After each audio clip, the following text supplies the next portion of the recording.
Why are we called Negroes? Why are we deaf, dumb, and blind? Why is everybody making progress, yet we seem to be lagging so far behind? Why are we mistreated? Why are we in this condition? Stripped of our name, our language, our culture, our God, and our religion. Here in America, all of our religious training has been gotten by the preacher. He has told us of a heaven way up in the sky that we can't enjoy now, but rather after we die.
Here we are once again.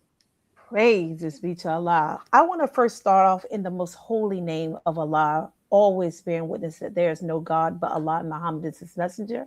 I would like to greet you, beautiful souls, in the greeting words of peace in the perfect Arabic language of Assalamu alaikum. Wa alaikum salam. Salam. Listen, I know this show is going to definitely be near and dear to Brother Tony's heart. Why is that, Sister Kalila? Well, because education is a very it's important for everyone, but I know that that's your Absolutely. passion, Brother Tony, and I know that we are all going to be enjoying this show. I am having also my pen and paper because I definitely want to not only jot some things down, but I want you all to jot some things down. And with that jotting things down, please like, share this content because it's going to be very important about the education of our future. And, you know, just that paradigm shift that is so important and so pivotal in regards to how we're going to actually conquer this world that we're about to face. So with that being said, Brother Tony, I am going to turn the floor over to you. All praises due to Allah. Praise be to Allah.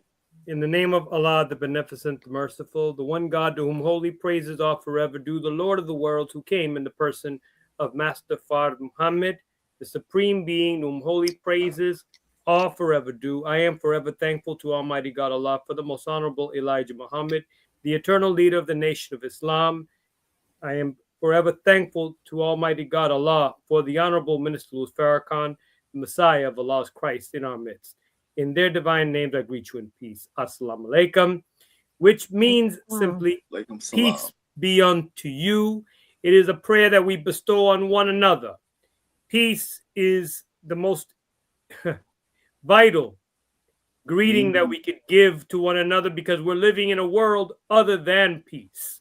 And peace, we absolutely need to bring stability to any type of environment. That is the condition that we are living in today, a condition anything other than peace, but as the 7th Region Coalition to Help Save Lives, which was assembled by our Student Regional Minister, Student Minister Patrick Muhammad, in the midst of the pandemic in 2020. Soon after the criterion message of the Honorable Minister Louis Farrakhan, we were put together with the focus and the idea of saving the lives of our people. Our objective today is to guide our people with information, guide our people with knowledge, guide our people with all of the tools that are needed to survive in this hour. And so we do this with the 9 ministries given to us by the Honorable Minister Louis Farrakhan. And he gave us these 9 ministries in 2005 in the midst of the Millions More movement. Tonight, our focus will be the Ministry of Education. As Sister Kalila mentioned earlier, I am an educator, so this topic here is near and dear to my heart. Sister Kalila, I think I'm going to end up dying teaching. That's all I do. That's your post, beloved. You're supposed to die on your post. There you go. That is definitely my post. But here we're focusing on here tonight the Ministry of Education, which is responsible for the mental and moral development of the members of the society by means of formal instruction in a prescribed manner over a prescribed period of time in a system of learning ranging from preschool through primary through advanced academic levels, culminating in the conferring of academic degrees under the direction of a National Board of Education. In addition to academic instruction, students shall receive teaching and training in the way of righteous conduct, decency, and self-respect, with the goal of making a better nation of people. We look forward to hearing from our guest here this evening, whom Brother Mark will be introducing, as he, as we are told, has a wonderful and awesome school in Texas. But of course, I'm going to hand it over to you, Brother Mark. We look forward to this awesome discussion with our guest tonight. Yes, sir, we certainly do. And to all that are viewing, I'd like to greet you in the greeting words of peace. We say it in the Arabic language of Assalamu alaikum. Wa alaikum salam, sir. Our guest tonight is none other than Brother Robert L. Muhammad.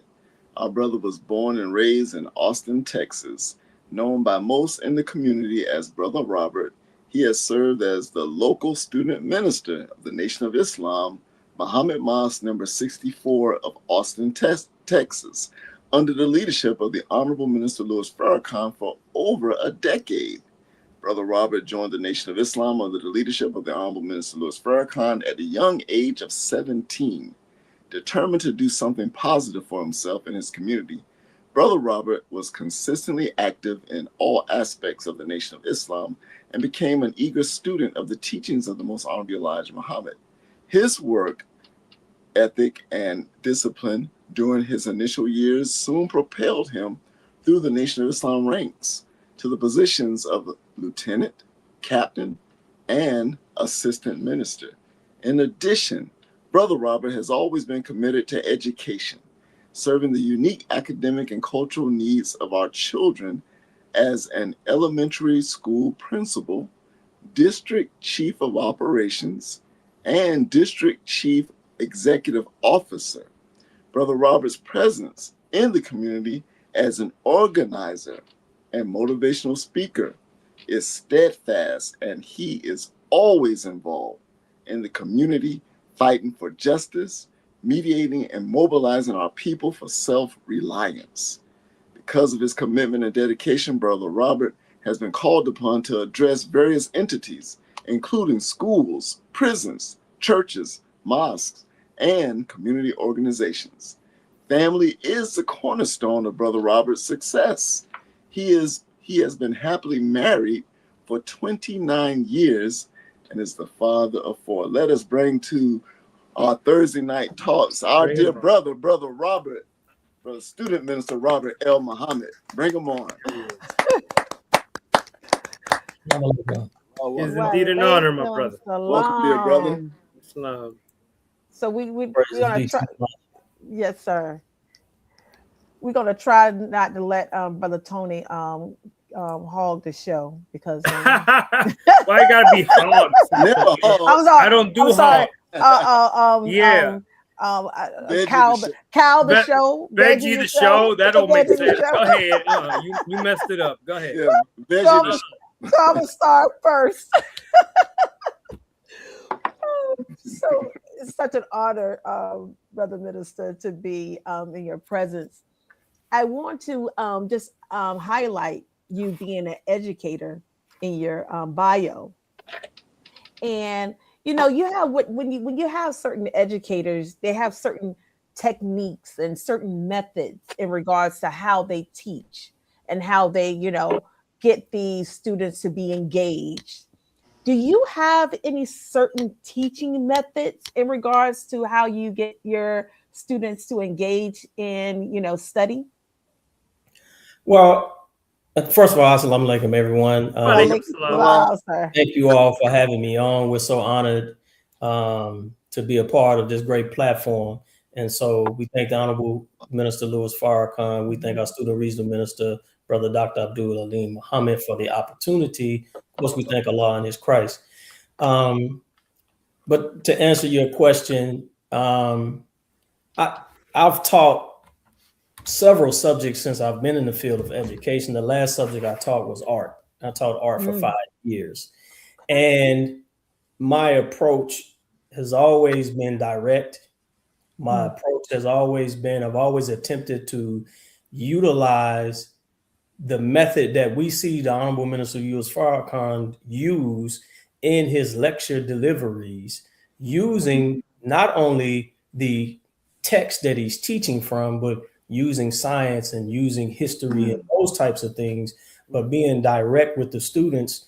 I grew up as a child that wanted to be an artist because I had the natural propensity to draw, paint.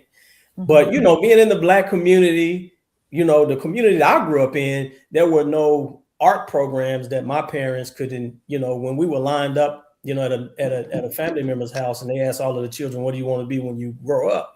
I remember saying I wanted to be an artist. However, in our community, the only things we really had access to was football, basketball, things at the rec center. And so they didn't have any real art courses or anything like that. And so my natural ability was put on the back burner. So when I got the opportunity to teach art, I was exhilarated, I was excited, but I had an opportunity to engage these students on a totally different level. And I was always direct with them. I always had great classroom management techniques and skills. And I was always able to engage students no matter what the subject matter was. But when I was, allowed to teach in a subject that came natural to me, I was able to, extract out of students what was hidden within them. And it ultimately made them better students in other subjects and other subject matter. And I was able to tie them not only to see the greatness in them, but also to see their connection to creation. Because through the field of studying visual arts, I was able to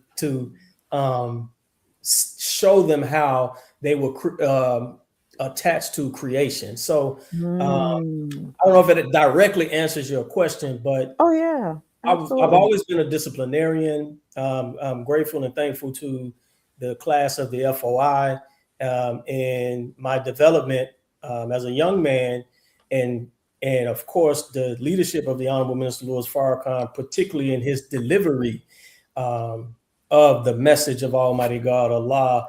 And we use that framework to put together lessons and lesson plans and deliver them to the students, and get out of them what they didn't even know that was in them. And so we used to have at the beginning of the school year a funeral for the word can't. I like that. Students that will come to you, they viewed art, visual arts in particular, something different than math, science, social studies, and reading or language arts or English. And they would always say, Mr. I can't draw, I can't paint, I can't do this, Mr. Muhammad. And I would always tell them, that's why you're in my class, to learn how to do these things. So don't tell me that you can't do it. Just tell me you don't know how to do it. And once you realize the difference, then, we could be much more successful. So we used to go out and dig up holes around the campus, and I would have them write the word Kent the first day of class, and we would go bury it. And I would tell them I don't want to hear that word in my class. It's a curse in my class. And so I had a great time doing that. And at the same time, I was, Brother Tony, still in administration. So it was a tremendous work and a tremendous burden, but I loved that classroom time. Praise be to Allah. Thank you. Brother Minister, you know, in the nation we get time out for stealing things. But I'm gonna steal that idea from my classroom because I encounter students all the time that say, "Oh, I can't do this, I can't do that." No, it is the student has to see themselves in whatever is being taught. Absolutely, so that we could make a step forward, and then the student could make an attempt to start moving in the direction that the teacher is trying to guide them in. Yes, sir. But I have this question for you, beloved. What would you say that's have been some of your greatest wins in the many years that you've been involved in education and the teaching profession? Well, I would say this, my brother, that when I was in charge of recruitment, and I was the parent liaison for the institution, when families came in to inquire about the school, the curriculum, all of those things before they enrolled their children, I would always give them two stories of the success of Texas Empowerment Academy. That's the name of our school. And one was that we had a twin brother and sister whose parents were middle class. They come from a middle class family. The makeup of Austin, the Black community, we make up approximately 6% of the population. So, and there are no, because of gentrification, there are no traditional Black neighborhoods anymore, as in most cities, and we're spread out all over. So it's very difficult to come to Austin and just pinpoint and say, I'm going to go to this neighborhood and I'm going to see all the Black people. That's not going to happen. You have to know exactly where to go and when to go there to see it. But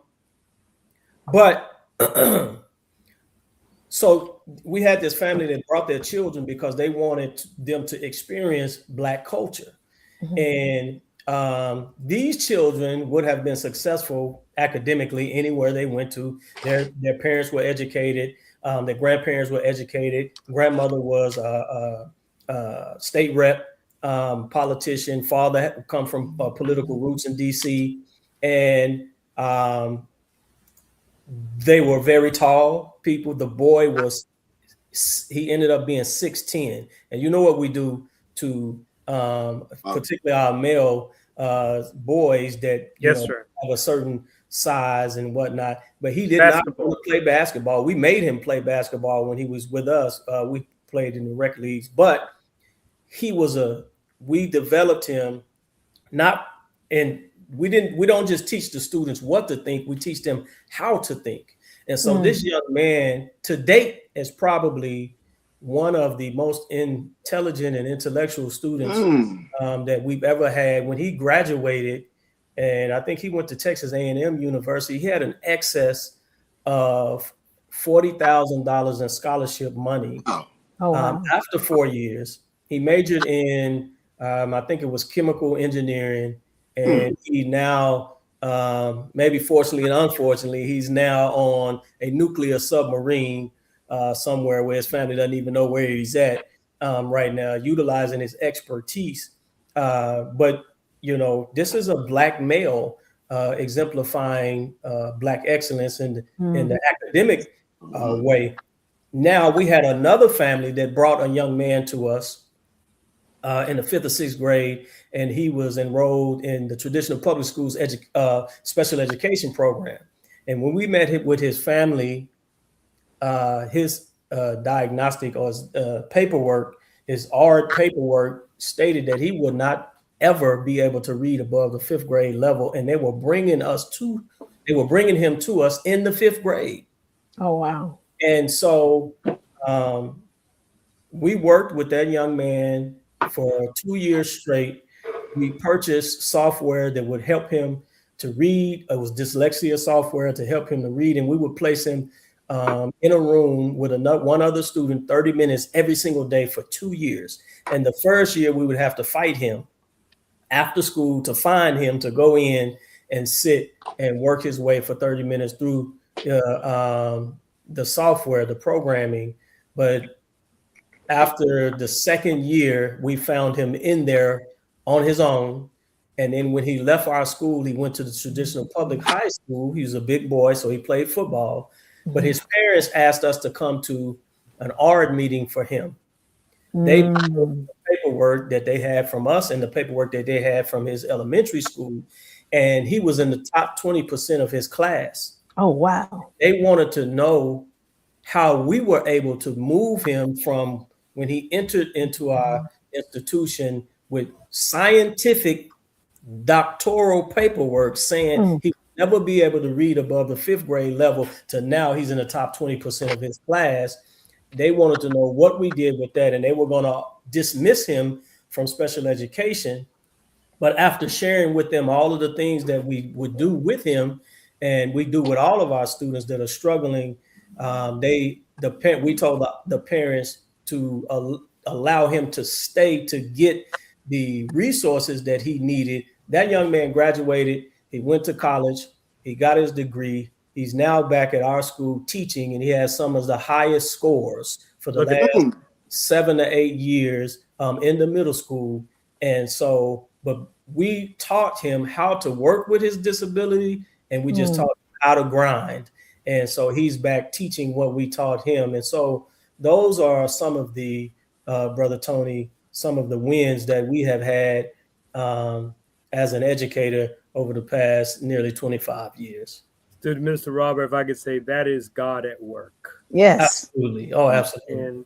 And every time that we are able to turn narratives around like that, all we can say is all praises to all praises be to Allah. Yes, sir. Yes, sir. Absolutely. Praise be to Allah. Speaking of God going to work, the Honorable Minister Louis Farrakhan, as we all know, has produced 21 units of study guides under the title Self-Improvement, which is the basis of community development. Yes, sir. Dear brother student minister, in study guide 21, the education challenge, Sister Dr. Ava Muhammad states in the introduction these following words. She says, "We also need to understand that we are spiritually deficient and that our spiritual deficiency has to be corrected before we can solve the problem of our intellectual deficiency." Does this principle apply in the classroom and in the educational process as far as the spiritual deficiency before we can get to the intellectual deficiency? Absolutely. But you know, we see spirituality sometimes in our communities in the modern times as religion. We see it a lot of times as this construct or this regimen that we've been given under the title of religion, and we forget how to extrapolate the moral precepts of and the spiritual foundation of said religion. And so this is where many of us get short-circuited in the traditional public schools and schools in general, is because we don't want to get caught utilizing religion to help to shape and mold students. Even though in Texas, they approve for the 10 Commandments to be displayed in every classroom, even though in Texas, they've approved for biblical stories to be in textbooks, even though in Texas, they're coming out with many different things, but it's an opportunity for us to continue to extrapolate the spirituality and the moral precepts to feed our students on so that they can develop, they can grow, and we can then, once we see them expanding in that way, of course, the academics is a no-brainer. We can get all of them, but of course, we have had to figure out, how do I use the precepts of self-improvement and community development to reach not only the students, but the staff and the parents.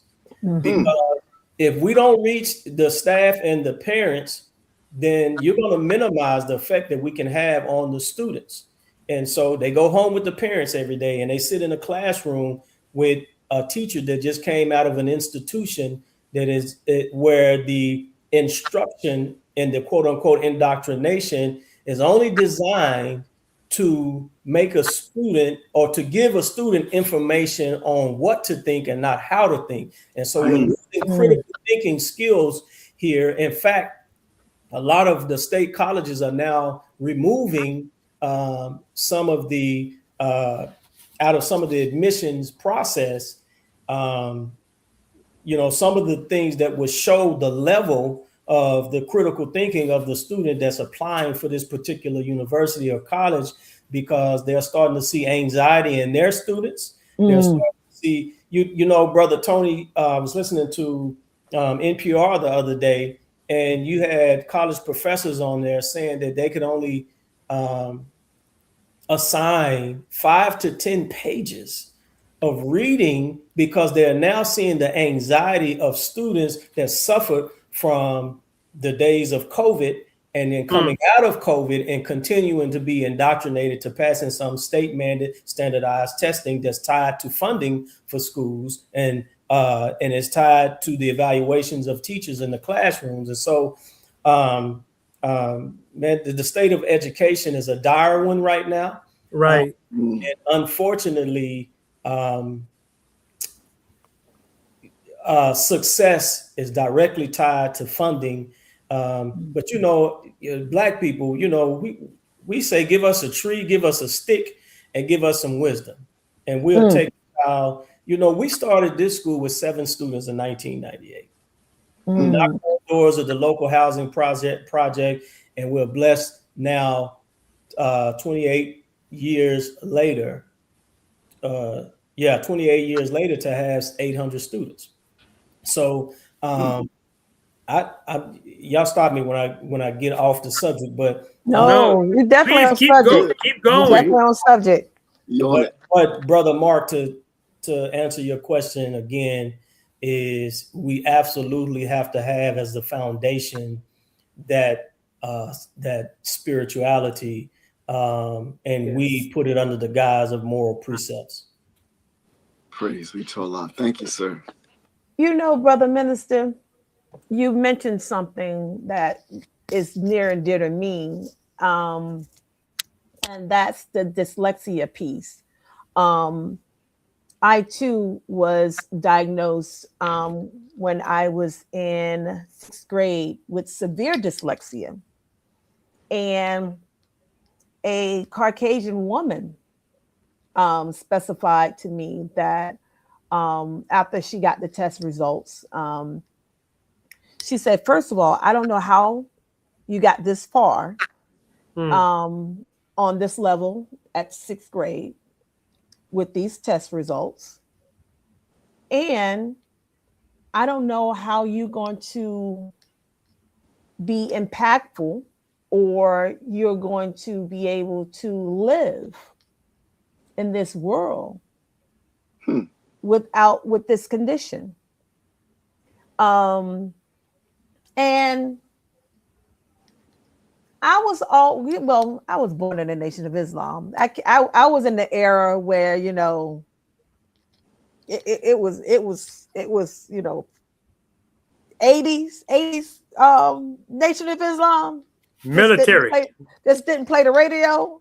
Like, I go home and tell my mama, and my mama was like, "What? What you say?" I'm going up to the school.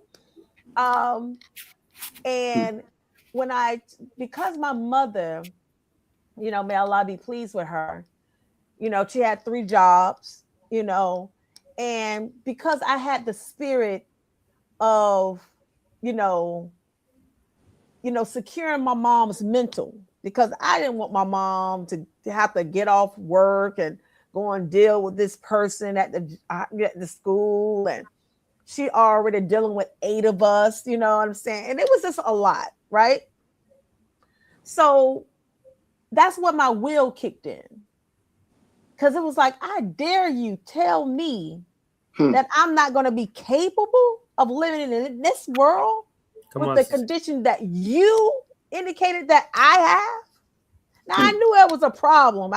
There was a problem because I had no idea of what I was reading, what I was comprehending, how I was comprehending. But I knew in my heart of hearts that I knew I was going to be something after whatever she said, right? But the will has to be intact. The physical aspect has to be intact in order for you to gain victory over whatever somebody is saying that you are diagnosed or what your so-called condition is, right?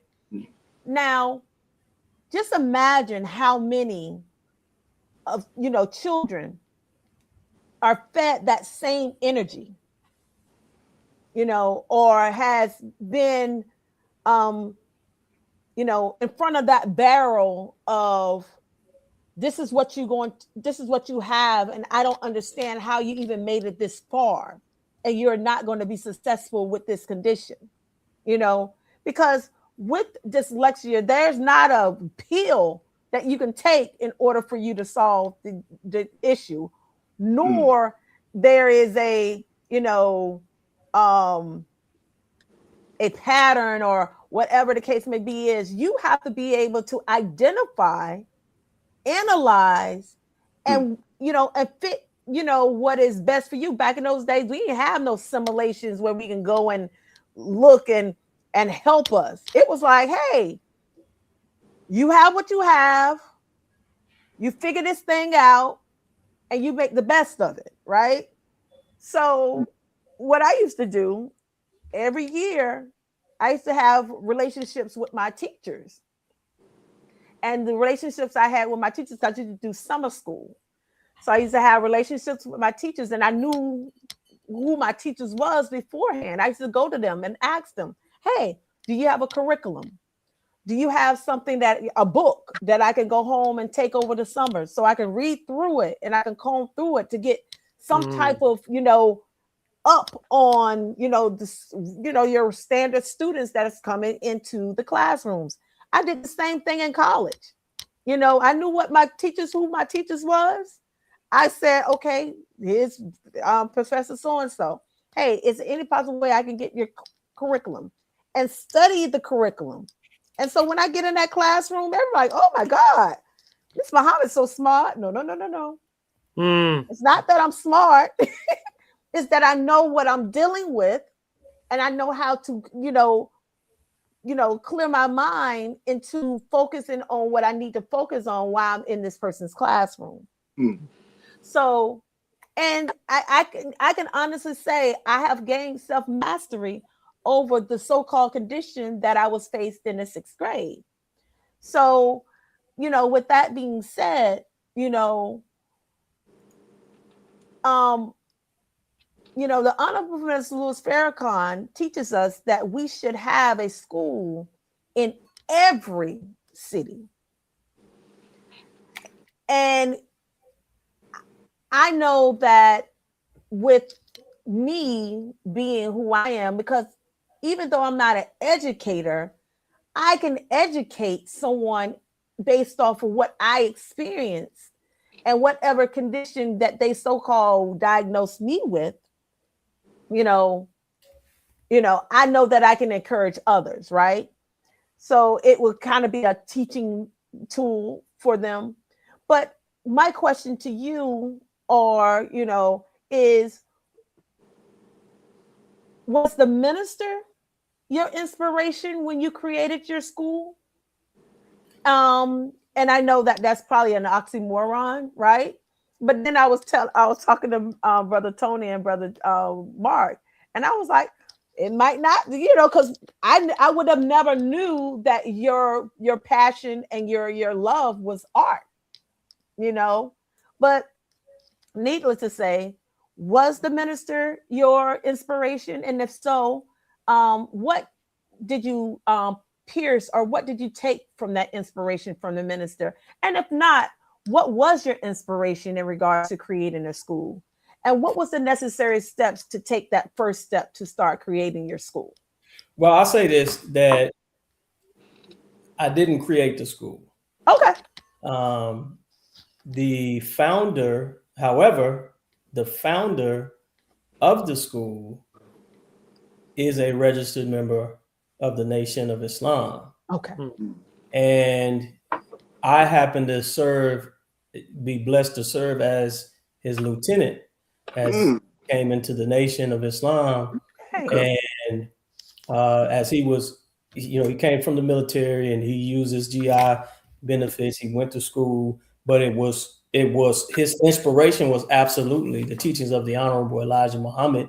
And he kept saying that I'm going to start a school. I want a school. I'm going to start a school. And so when he got his credentials, he became a founding member of the school, and he critiqued the distribution of resources and the curriculum throughout the first semester of the first year, to the point that at the end of that school year, they offered him the role of principal.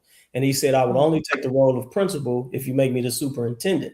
And they made him the superintendent and the principal. After he signed all of the paperwork, the very next day, he fired everyone. Oh. Wow. The school board was made up of family members of the former superintendent. So the board was dismantled and restructured. And the first place he came to get employees was to us. And when he came and he offered me a role there, I told him, no, sir, brother, I won't be able to do that. I don't want to work with children at the time. Long story short, a couple of years later, I'm now having children. I'm married and I'm now producing children. And initially, Sister Kalila, it was a financial decision. Okay. But the brother, he saw something in me. And when I began working, I became the discipline specialist. And he told me, he said, brother, I want you to go to every single meeting that I go to. He said, because one day you're going to be running the school. And so from that very first year, I just grew an affinity and a love for not only we're in a city that is full of Caucasians, and the Latino population has just exploded. And so growing up in a city where you hardly see yourself anywhere, now I'm in this institution, in this place of work where that's all I see every single day. Black people, right? But when my wife and I began to have children, it was the two of us, when we saw what it was going to take to develop children under the teachings of the Honorable Elijah Muhammad. See, we can't take this and we can't misrepresent the spiritual aspect of the teachings. But if you cannot study, if you cannot read, if you cannot do math, it's going to be very difficult for you to develop cognitively. And it's going to be very difficult for you to grasp the meaning of this great teaching that we've been given. And so I came home one day and my wife, she said, I want to show you something. I think our son was maybe 3 months, 4 months. I don't know. Wasn't walking, wasn't talking, he just started crawling. She laid out flashcards in front of him and me of numbers and letters. And she called out numbers and she called out letters. He crawled to them, picked them up, and he would bring them back to her. And she said, we spend a total of 30 to 45 minutes a day studying. And every last one, I have 4 children by the grace of Allah. and all of them are have excelled academically, and not just academically, but in the teachings of the Honorable Elijah Muhammad as well. And some of you may have heard of my wife. She authored a book entitled Children of the Most High, Giving Birth to a God, the Science of Child Rearing. Her name is Sister Fudia Muhammad. Yes, sir. And a matter of fact, here's the book here. Okay. Special shout out to your wife, my brother. Yes, sir.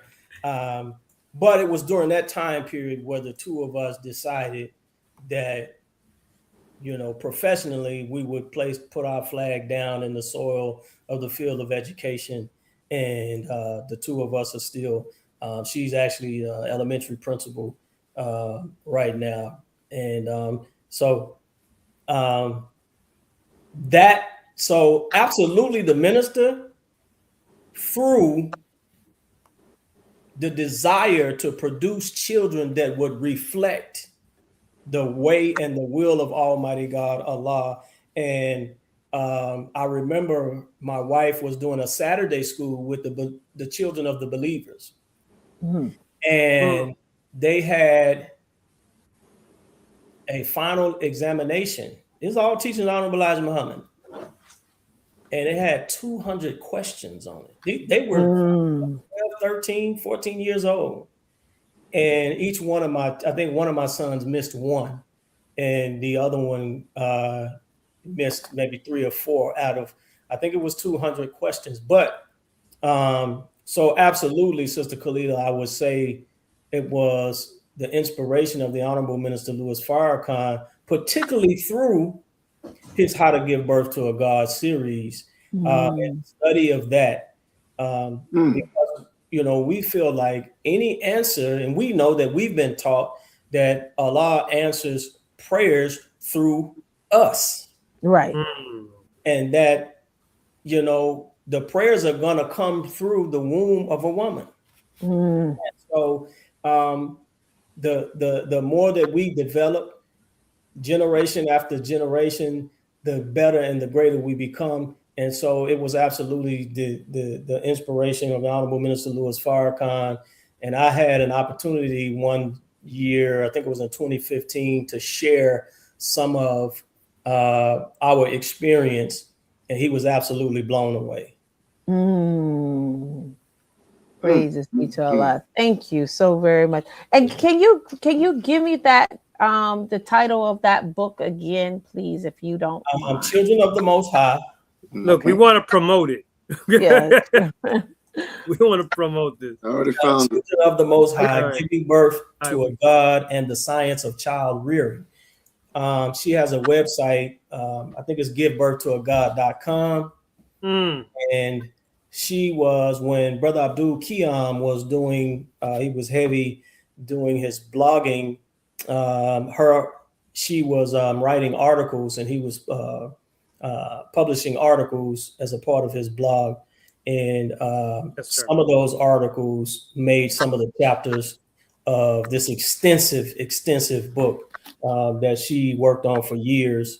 And it's a very comprehensive book. And so we're grateful for that. All praises be to Allah. And so the book is available on Amazon, and anybody can. We did a 15-city tour when she released it. And we were received in every single city well, and particularly in this Southwest region. So, we're grateful for that. All praises due to Allah. Before I have something I want to ask in just a moment, Student Minister Robert. But a member of your upcoming school year staff has a question. Sister Jean Nate, who has been over Stepping Stone Academy for many years, she has a question. I just wanted to share that. You're just sharing that? Okay. Yes, this is right. it. Please support our Sister Fudia Muhammad. Yeah, and that's actually one of my sons. Oh, beautiful. Beautiful. I think the image on the back is our family, entire family. So, yeah. Look at that. Praises be to Allah. Yes, sir. Yes, sir. Very beautiful. Hey, praise be to Allah. Yes, sir. All right, let's get to our sister's question here, Sister Kalila. Yes, sir. Sister Gina Tay says, you and your staff have a profound impact on your community in Austin. How did that come about throughout the years of being a part of the school? What advice would you give to administrators who want to impact, I imagine, not just the school, but the communities? I would just say get involved. Fortunately for me, the time period in which we were building the school, we were also building the study group into a mosque. Mm. So me matriculating through the ranks in the nation, I was also matriculating through the ranks of the school. And so, really trying to navigate, my captain who trained me was a brother by the name of Brother Durs Muhammad from the city of Houston. He used to be the captain here in Austin. Beautiful for brother. years, but he introduced us to a document entitled Still Away by the Honorable Elijah Muhammad. And in that document, the Honorable Elijah Muhammad talked about when you go to work, giving 8 hours of work, and that we should not necessarily be proselytizing while we were there at work. So I attempted to balance but separate the mosque and the school. But I couldn't really do that because many of the families that was coming to the school recognized me from community work, recognized the advocacy, recognized me from being in the field and going door to door. Even though when they came to the school, they recognized and heard the moral precepts of the teachings of the Honorable Elijah Muhammad, but there was no, if I could use the term, there was no religion being utilized and taught. But just engaging and getting involved. And, Brother Tony, when I was the student captain and the student regional minister came and he was intent on, placing me, in the post of the student coordinator at the time. And he asked me, well, who's teaching on Sunday? And I said, I am, because I was the assistant. And he said, well, would you be willing? And I said, no, sir, I don't want to do that. I know. And ultimately he said, well, you do it until you find someone that would do it. And it's now almost 22 years later, but still haven't found anyone. But I was going to community meetings by myself. I was going to community meetings and people was reaching out to me saying, hey, I remember one of the first major events that began with maybe 3 people. There was a brother on death row. And his family reached out to me and I went and participated in the meetings and the rallies. And, and I was going by myself, Class C, because I didn't have anybody to go with me at the time. And, fortunately, a couple of years later, there was a stay of execution and a commuting of the sentence. But, and I just kept going to things and kept building and kept talking and kept, working and doing the same thing with the school, going from 50 students to 100 students to middle school, then to elementary, dropping down to kindergarten and pre-K and just continuing to grind and to build. And I remember we were in the Juneteenth parade. We had all of our male junior FOI drilled in the Juneteenth parade. And the captain at the time didn't realize after the parade, he said, brother, everybody. And right now to date, Sister Kalila, my children believe that I know everyone. Right. And I think we were last summer, Brother Tony, we were out in Miami and we were getting on the plane coming home and someone said, hey, Mr. Muhammad. And my wife just shook her head and she said, we can't go anywhere. But what Sister Gina Tay is saying is absolutely true. Beautiful. But it just organically came from years of just, putting in work, not even seeking to build a reputation of sorts, but just doing what we see the minister do, just doing what I saw our regional minister do over the years, and just grinding it out, and so it helps me when I get weak and I get low in spirit. I know that I can't go out in the community and lose my mind, because there's always children, there's always adults that are familiar with both sides of who I am, that remind me of who I am. And so, but my only advice, Sister Gina Tay, would be just get involved in the community. Many don't want to get involved in the community. Many want to sit in the office or in the classroom and teach and go home. But you have to have the fortitude. You have to have the affinity for our people to go to work the way that we all know that we all do in the nation, in order to undergo the pressure that will be present, when we're attempting to do the work. And so, all of that to say, just get involved. Minister Robert, if I could bear witness to the success of that, because when I was being targeted in one school that I was teaching at, I took a year's leave of absence to work at a private school. Now I could do a lot more things with a private school than I could with a public school. And to this day, the MGT come by once a month and they teach classes to the girls in that school. I'm talking about the private school. And then I last year, or rather the year before, we helped, it was a good core of teachers that helped move the public school that I'm at up to an A, and they're looking at the kind of activity, because everybody that I know I bring to the school. Yes. My resources are your resources. Just treat me sir. Yes, Right. sir. Treat me, utilize me for what I'm meant for. Yes, sir. And now they're asking questions. Who are you involved with? Can we share some resources? And so I bear witness to what you're talking about. Absolutely. That is the work. Yes, sir. But I want to shift back the focus a bit on what Sister Kalila was mentioning earlier, because I myself, being in a killing field, in the public educational system here in Miami, I was labeled many things, Sister Kalila. Some teachers thought I couldn't read.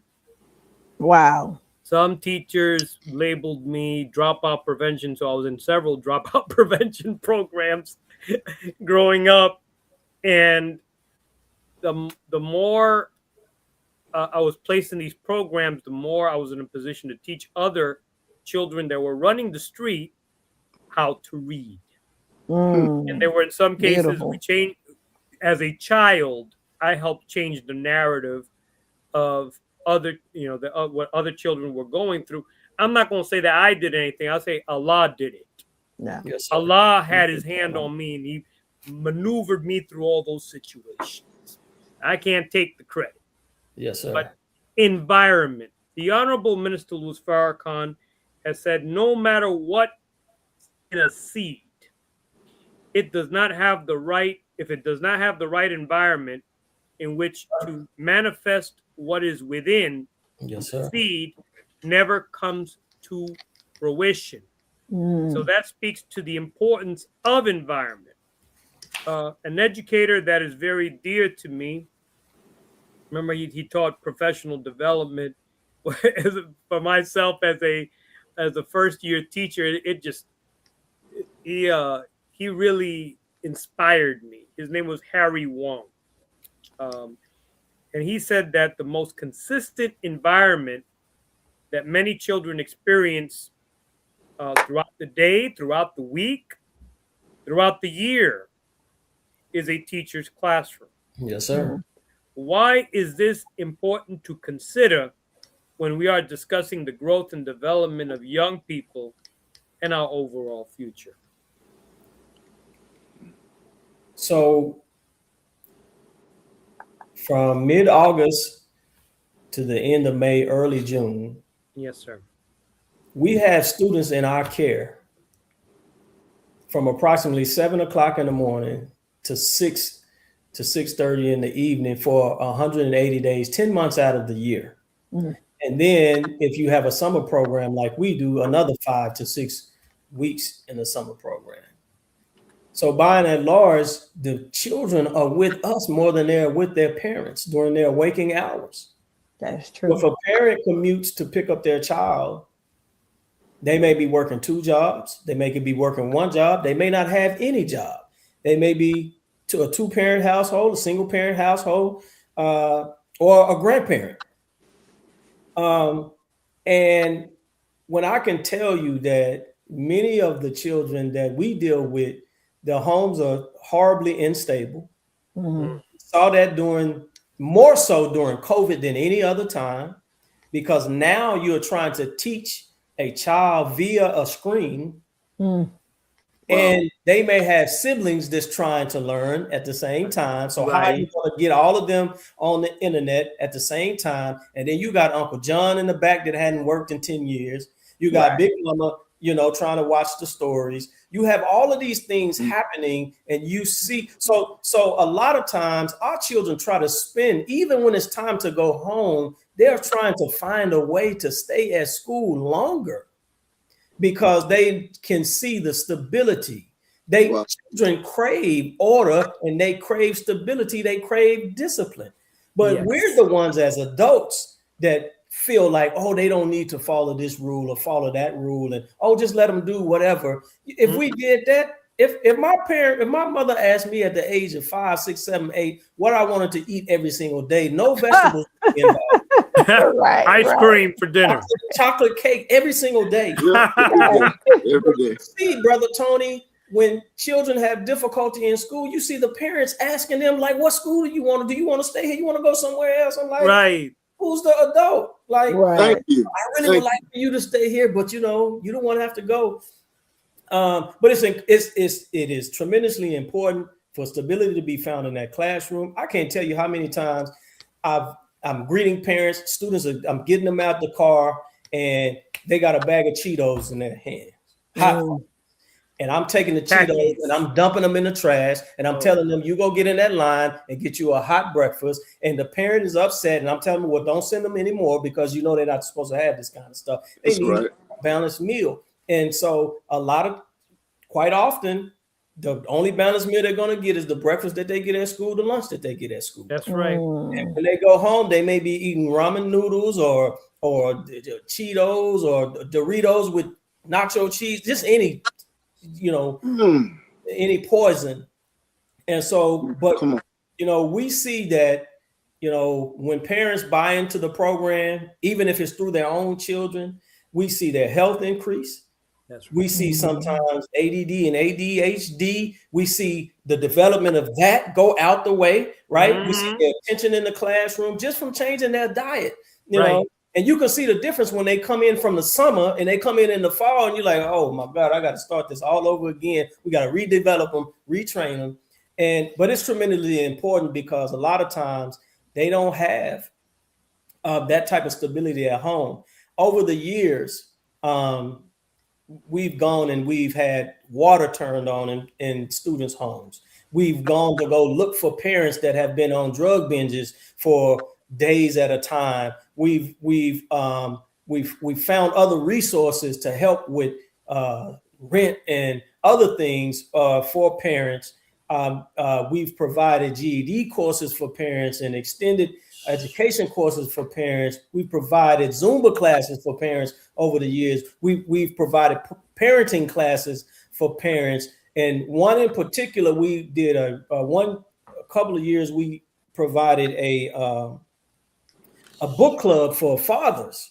And we the ones of Kunjufu's research. Black males. And so this past year, we were blessed to, and I know I'm going beyond the question, but no, you're answering the question. Countering the conspiracy. Like destroy black boys. We went to Brother Tony. We went to a lady wanted to open a school, and she wanted the school to use the curriculum that we were using at Texas Empowerment Academy. So she hired a national educational firm to come and study us. And so they were so overwhelmed, particularly by the social studies curriculum, they flew us to Gary, Indiana. And they wanted us, they had taken over a school, the state had taken over a school in Gary, Indiana, and they wanted us to look at the school and offer some consulting.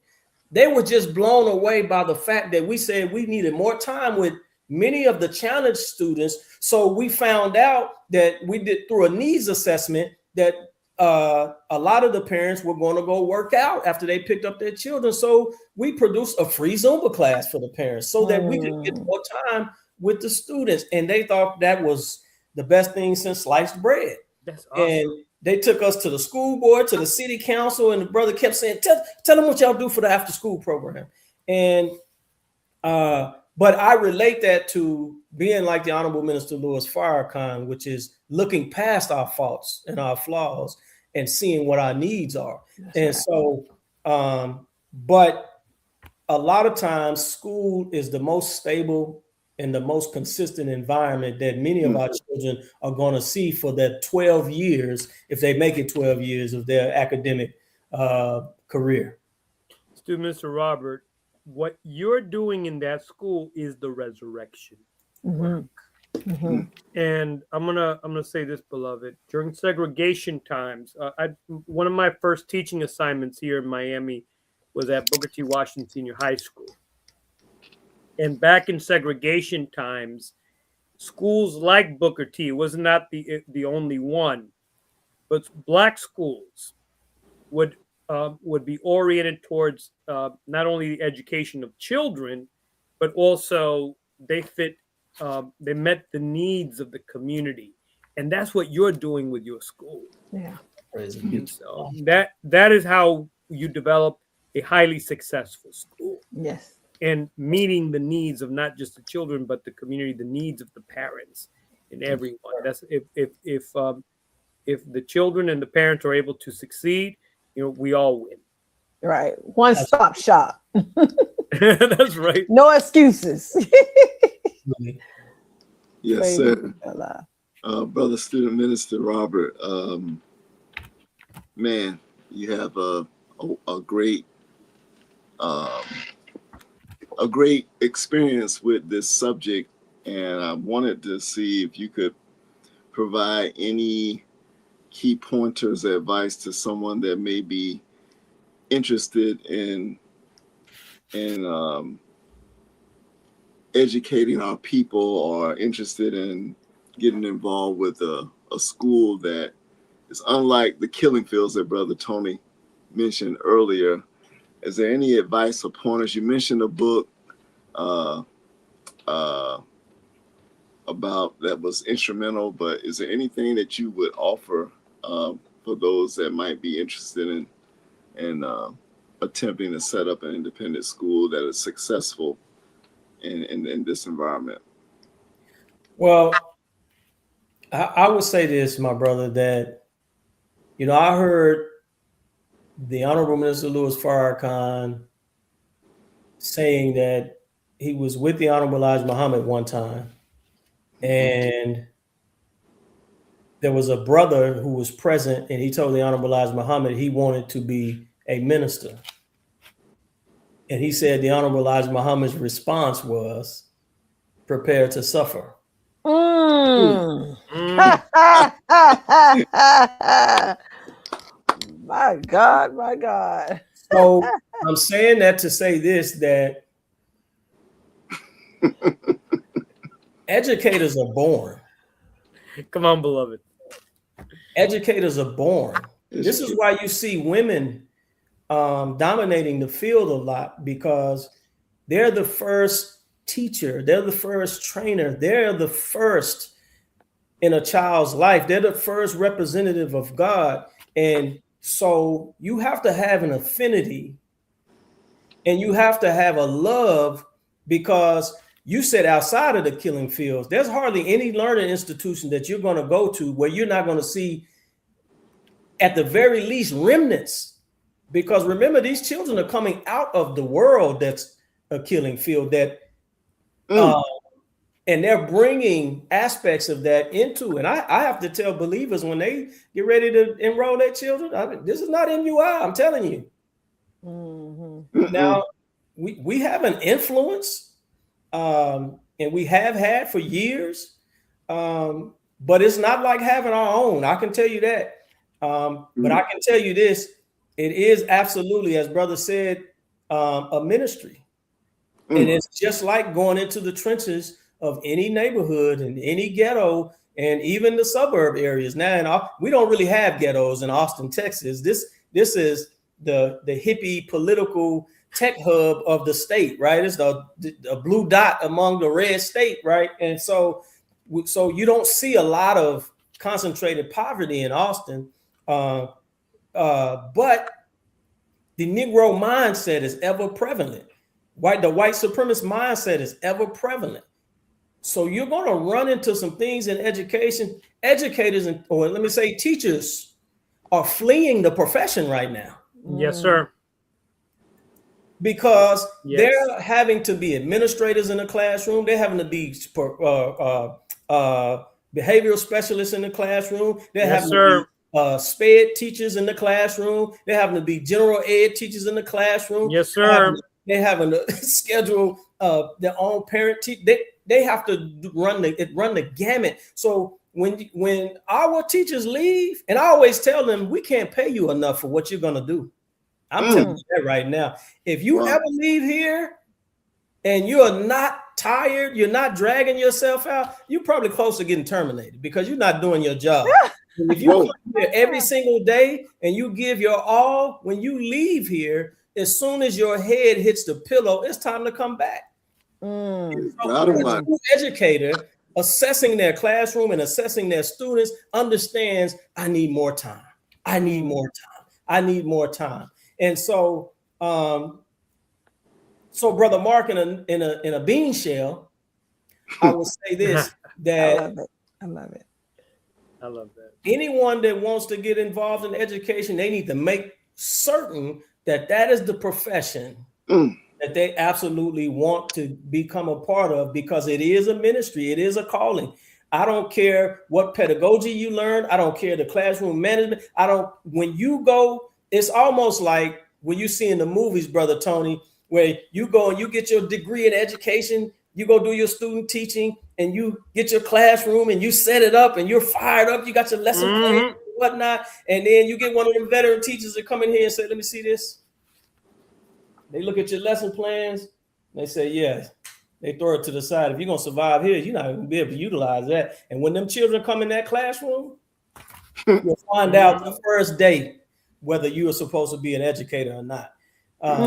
And so, but you have to love what you do, and you have to love who you do it for. If you and I don't realize who these, the Honorable Minister Louis Farrakhan said this, and I'll read this in the New Educational Paradigm lecture that he did. Yes, sir. He said one thing. He said the purpose of education is the cultivation of the whole human being. True education develops mind, body, spirit. Education should help individuals discover and fulfill their God-given purpose. Then he said that education should align with divine purpose. Human beings were created with a purpose. Happiness and fulfillment come from discovering and fulfilling that purpose. Education should guide students towards service, responsibility, and contribution to humanity. And all of the programming that you have to get through to be able to help those students matriculate and figure out what their purpose is, or get close enough to figuring out what their purpose is. You got to move heaven. You got to take Allah with you. Allah got to go before you into that classroom. Wow.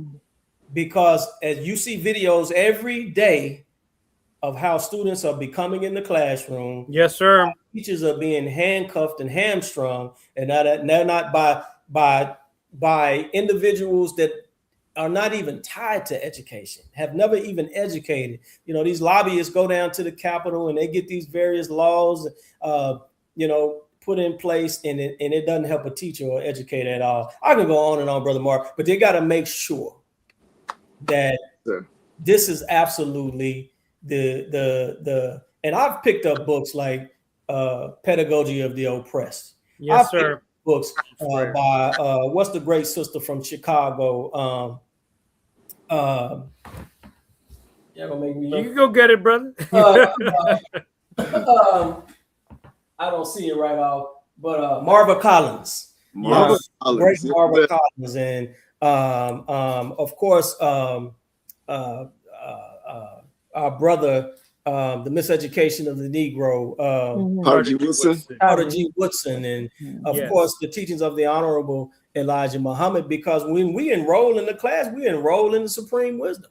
Yes. Muhammad University of Islam for all of us. So all of those things are things that we could study, because you have to understand the condition of the students that you're receiving. If you don't understand the condition of the students that you're receiving and your own condition, that's important. A big storm that will happen in that classroom. And I always tell, because people come here and they romanticize this idea, I'm Black and I get to teach my own children in this community. And I always look at them and say, okay, well, talk to me after the first week. Student Mr. Robert, if I after the first grading period. if I could share this with you, beloved, it's just I had this young man running buck wild in school. He's in my classroom. He tries to do whatever he wants. He couldn't. He was sitting next to a young lady. He attempted to touch her. At that moment, beloved, I had to say a whole lot of prayers. The Honorable Elijah Muhammad taught us that if in situations where our spouses, when they get us upset, we should take a walk. Well, same principle applied here. I couldn't take a walk, so I told the child, you're not going to listen to me. Right now, I need you to take a walk to the bathroom. But I don't need to go to the bathroom. I need you to go to the bathroom and then come back. During that time, I was saying prayers to Allah. How am I going to approach this young man? And when he came back, I was speaking to Allah in him, the God in him, to try to awaken him. If this child's father were to walk into the classroom and saw what you were attempting to do, what would that father say to you? What would that father say to me? This child just got real quiet. This is not a place where you could do whatever you want to do. You're used to doing that in the street, not here. You're used to seeing that at home. Can't do that here. And it changed everything at that point. Yes, and so we have to ask ourselves the question as educators, and all of us are educators to one degree or another when we're in the Nation of Islam, because people are looking at our example. Yes, sir. And we have to always ask ourselves the question, what did I come here to do? That should be what has Allah brought us here to do? That's right. That should be an everyday question and a constant question that we should ask ourselves. Yes, sir. Yes, sir. And I love the example that you gave. I absolutely love interacting, especially with the boys. Yes. And when I can tell you over the years, I mean, it could be a classroom just off the rails, and I can walk in there and say, clap once, clap twice, clap 3 times. Yes, I don't know what's going on in here. And it's just the type of person that I am, especially if there's a teacher present. Because I don't know why I would have to come in here and get this class calmed down. Because if the students run the classroom, then we need to have them interview for a job. Right. God Almighty. But a lot of times there is, in the environment that we're in, I'm not speaking to the traditional public school setting, it's a little different. Yes, sir. But we empower our staff, we empower our teachers. But when you see that, there's a disconnect. And there's something that has allowed you to disconnect you from these students and allow them to take charge of your classroom. And so so we have an environment where it's absolutely a no-no for children to assert themselves in the leadership role, in the adult role. In fact, you mentioned the touching. We don't even allow relationships. We don't. You're not going to walk through the hallway and see people hugged up at a locker and holding hands and walking each other to class. Not happening. And so we let the parents know that and every time something happens, we know that they're dating outside of school, but every time something happens, we remind the students, particularly the high schoolers, and the parents, this is why we don't allow relationships, because they are not emotionally equipped to have a relationship that you all are supporting and you all are giving resources and allowing them to have, and to get educated and built as human beings at the same time. So now we got to be concerned about how they're going to matriculate for the rest of the year because of this hiccup that they're calling a relationship. And, children can show suicidal propensities. They can become depressed. All of these things could happen. And so we try to keep them outside of the school environment. But it's difficult when parents don't understand. Another ban that came in the state of Texas, they may have it in Florida now too, is the ban of the cell phones. Yes, sir. That's We've always had the ban at our campus. Right. But, so 2 years ago, we worked, and part of the history of the school is when I started, we were under 100 students. We went and got the elementary, we purchased property. We expanded to 150. Then we got elementary. Sent the elementary to 150, 170. And so 2 years ago, we were blessed to purchase 20 acres of land, and we built a 83,000 square foot facility from the ground up. And when we moved in that facility, which could house 800 students, we only had 460 some odd students. Well, we're the only crazy people that move into a building in January, mid-year. We moved in, and then we finished the semester with 460 students.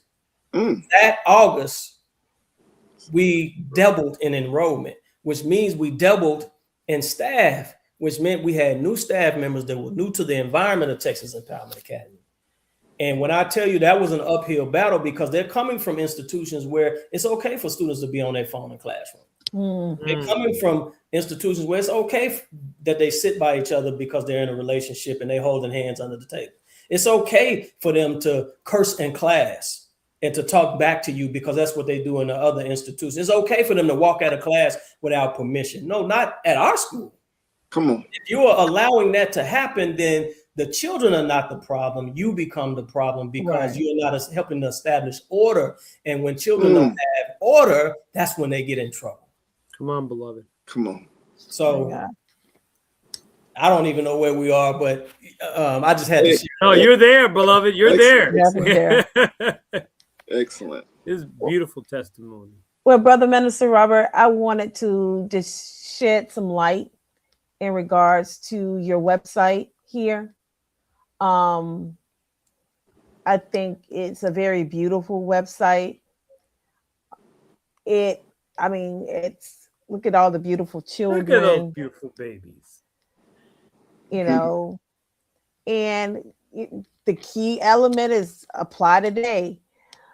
Now, with that being said, is there any type of online, like let's say if somebody wants to partake in this particular academy, perhaps in Florida, is there an online registration that you can actually, apply, or is it just directly, Not at the moment.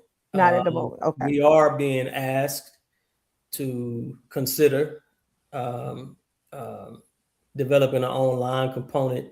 In fact, we were approached a few years ago coming out of COVID by this program called K-12, who trailblazed the online, elementary and high school. But we didn't feel that we had the bandwidth to, do it at the time. And so, but here just recently, we're talking about expansion. And so while we're discussing expansion, a part of that discussion is considering online education. Okay. Praises be to Allah. So this is definitely the website. This is, some other things. Please, I encourage you all to take the opportunity to look at the website.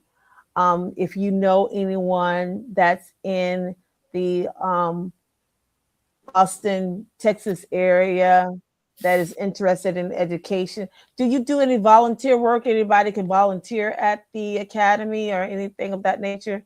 Yes, ma'am. You just have to go through the background check process, and if your background checks out, you can come and volunteer for a few things. And we've been very instrumental. We've had, during different events, organizations like to come and volunteer and help. And in the city of Austin, there's not, part of the reason that we wanted to build the facility is not only to have a school, but to have a community resource. There are not very many venues on our side of town and in the areas where we live.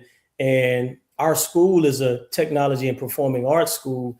And so we would always have to go beyond our neighborhoods to acquire venues for our performances. And so a part of the design of the facility was to be able to lease out space to organizations and people in the community to have events and performances and community meetings and those types of things. And so because we want the institution to be a community resource and not just a place that opens and closes Monday through Friday for school hours. Praises be to Allah. All right. So, and I have a question, Sister Kalila. Do Yes. you have an active PTA or PTSA, Student Minister Robert, that the community? We don't have a PTA. That's a national organization, but we are establishing like a parent council that will help support the academic needs of the school. And so for the longest, we just used to tell our parents, drop them off and go to work. Drop them off and go to work. We don't need you volunteering. We volunteered for 400 years. And, but we're literally at the stage and at the size where we can no longer do those things. And we want to allow our parents to participate in things. So we've had events.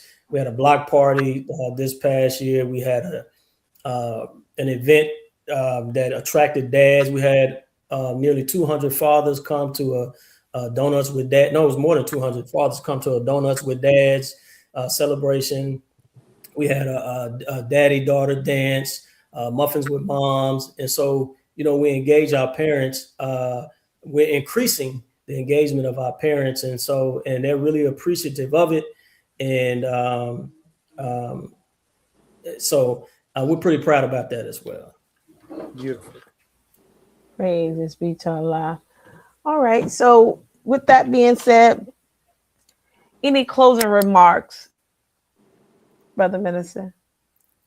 The only remarks that I have is to just thank you all for the opportunity to bear witness to the teachings of the Honorable Elijah Muhammad and, what Black excellence can do. We don't have any excuses for the lack of success or the lack of attainment of goals.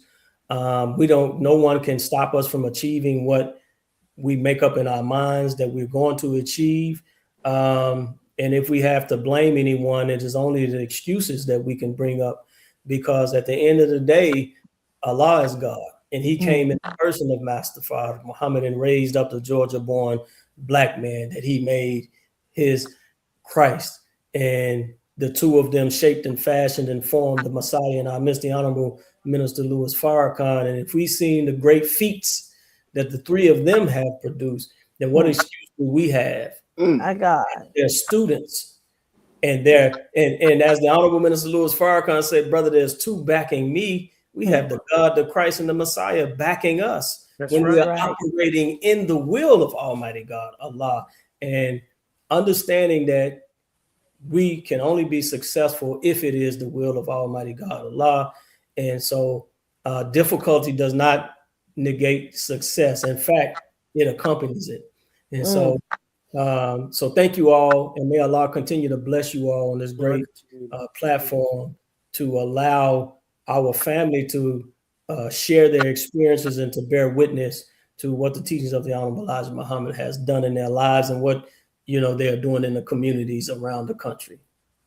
Praises be to Allah. All praises to Allah. And with that being said, all right, dear family, we said this before.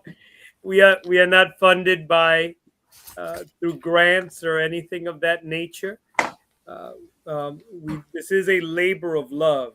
However, there are still costs attached to what we do, and we would love your support to help continue this programming that is geared towards saving lives. So the enemy does never, the streaming platform here doesn't say, oh, you're about saving lives, we're going to give it to you for free. No, we have to pay just like everybody else. But to be able to continue, we do need your support. Please make a donation at Cash App, $ 7th Region Coalition 29. If you have some other payment method and you absolutely do not have Cash App, you could just email us, Sister Kalila. Our email is 7th Region Coalition @gmail.com. And we will happily do the best we can to meet whatever financial donation support or avenue by which you're able to make a donation. But please, if whatever you can, we thank you. We thank you. We thank you for your support. May Allah continue to bless you and your families. All right. Praise be to Allah. And again, Brother Tony, I'm going to turn it back over to you. Beloved family, tune in next week as we will continue to bring to you wonderful and awesome programming, all geared towards saving the lives of our people. May Allah continue to bless you all and your families. Tune in next week. Same channel here on YouTube and also on Facebook. Assalamu alaikum. Wa alaikum salam.